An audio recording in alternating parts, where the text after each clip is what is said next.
Hi friends, welcome back to my channel.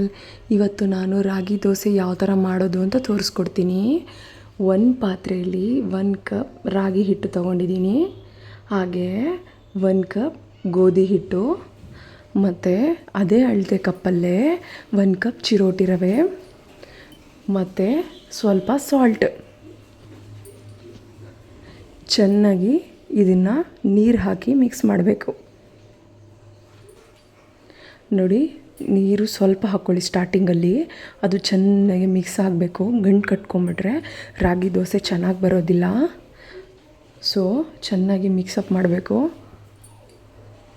ಇದು mix ಆದಮೇಲೆ 15 ನಿಮಿಷ ನೆನಿಬೇಕಿದು. ನೆನೆದ್ರೆ ಇನ್ನೂ ಚೆನ್ನಾಗಿ ಬರುತ್ತೆ. ಸೊ ನೆನಿಬೇಕು. ಅಷ್ಟರಲ್ಲಿ ರಾಗಿ ದೋಸೆಗೆ ಕಾಂಬಿನೇಷನ್ನು ಕೆಂಪು ಚಟ್ನಿ ಮಾಡ್ತಾಯಿದ್ದೀನಿ. ಸಖತ್ತಾಗಿರುತ್ತೆ. ಅದು ಯಾವ ಥರ ಮಾಡೋದು ಅಂತ ತೋರಿಸ್ಕೊಡ್ತೀನಿ. ಕೆಂಪು ಚಟ್ನಿಗೆ ಬೇಕಾಗಿರೋ ಇಂಗ್ರೀಡಿಯೆಂಟ್ಸ್ ನೋಡಿ, ಪ್ಲೇಟಲ್ಲಿ ಇಟ್ಕೊಂಡಿದ್ದೀನಿ. ಈಗ ಒಂದು ಬಾಣಲೆಯಲ್ಲಿ ಆಯಿಲ್ ಹಾಕ್ಕೊಳ್ಳೋಣ. ಎಣ್ಣೆ ಕಾದಿದ್ದಾದಮೇಲೆ ಸ್ವಲ್ಪ ಜೀರಿಗೆ ಹಾಕ್ಕೊಳ್ಳೋಣ.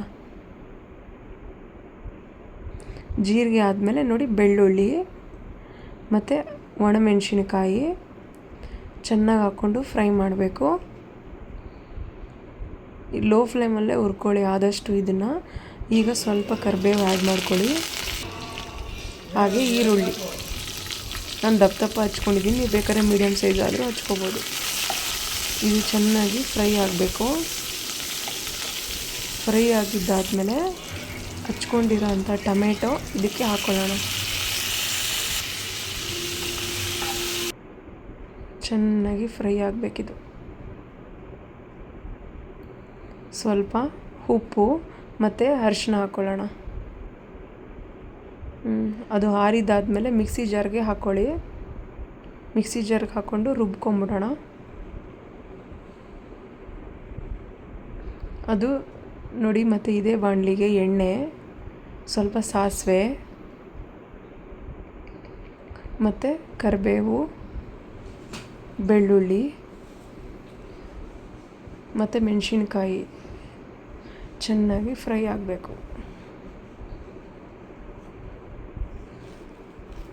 ಚೆನ್ನಾಗಿ ಫ್ರೈ ಆದಮೇಲೆ ರುಬ್ಬಿರೋ ಅಂಥ ಮಿಶ್ರಣ ಇರುತ್ತಲ್ವ, ಅದನ್ನು ಇದಕ್ಕೆ ಹಾಕ್ಕೊಳ್ಳೋಣ. ಎಷ್ಟು ಚೆನ್ನಾಗಿರುತ್ತೆ ಗೊತ್ತಾ, ಟೇಸ್ಟಿಯಾಗಿರುತ್ತೆ. ಕೆಂಪು ಚಟ್ನಿ ನೋಡಿ ರೆಡಿ ಆಗೋಯ್ತು. ಈಗ ಹೆಂಚಿಟ್ಕೊಂಬಿಡೋಣ. ಹೆಂಚಿಟ್ಕೊಂಡು ಅದಕ್ಕೆ ಆಯಿಲ್ ಹಾಕ್ಕೋತಾ ಇದ್ದೀನಿ. ಈಗ 15 ನಿಮಿಷ ಬಿಟ್ಟಿದ್ವಲ್ಲ ನಾವು ದೋಸೆ ಹಿಟ್ಟು, ರಾಗಿ ದೋಸೆ ಹಿಟ್ಟು, ಈಗ ಹಾಕ್ಕೊಳ್ಳೋಣ. ಎರಡೂ ಕಾಂಬಿನೇಷನ್ ಸಿಕ್ಕಾಪಟ್ಟೆ ಚೆನ್ನಾಗಿರುತ್ತೆ. ಒಂದ್ಸಲಿ ಟ್ರೈ ಮಾಡಿ ನೋಡಿ. ಮತ್ತು ಎಲ್ಲೂ ಸ್ಕಿಪ್ ಮಾಡಬೇಡಿ ವಿಡಿಯೋನ, ಕೊನೆ ತನಕ ನೋಡಿ. ಹಾಗೆ ಯಾರೆಲ್ಲ ನನ್ನ ಚಾನಲ್ನ ಸಬ್ಸ್ಕ್ರೈಬ್ ಮಾಡ್ಕೊಂಡಿಲ್ಲ, ಸಬ್ಸ್ಕ್ರೈಬ್ ಮಾಡ್ಕೊಳ್ಳಿ. ಮತ್ತು ನೀವು ಟ್ರೈ ಮಾಡಿದಾಗ ಹೇಗೆ ಬಂದಿತ್ತು ಅಂತ ಕಮೆಂಟ್ ಸೆಕ್ಷನಲ್ಲಿ ನನಗೆ ಕಮೆಂಟ್ ಮಾಡಿ ತಿಳಿಸಿ. 2 ನಿಮಿಷ ಆಯಿತು ನೋಡಿ, ನಾನು ಓಪನ್ ಮಾಡ್ತಾಯಿದ್ದೀನಿ. ಈಗ ಇದನ್ನು ಬ್ಯಾಕ್ ಸೈಡು ಸ್ಟೀಮ್ ಕೊಡೋಣ.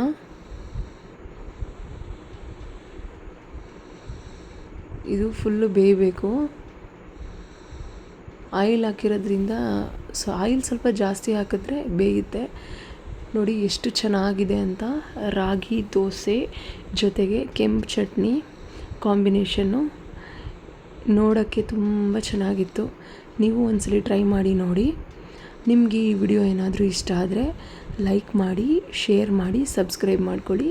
And thank you for watching my video. Bye bye.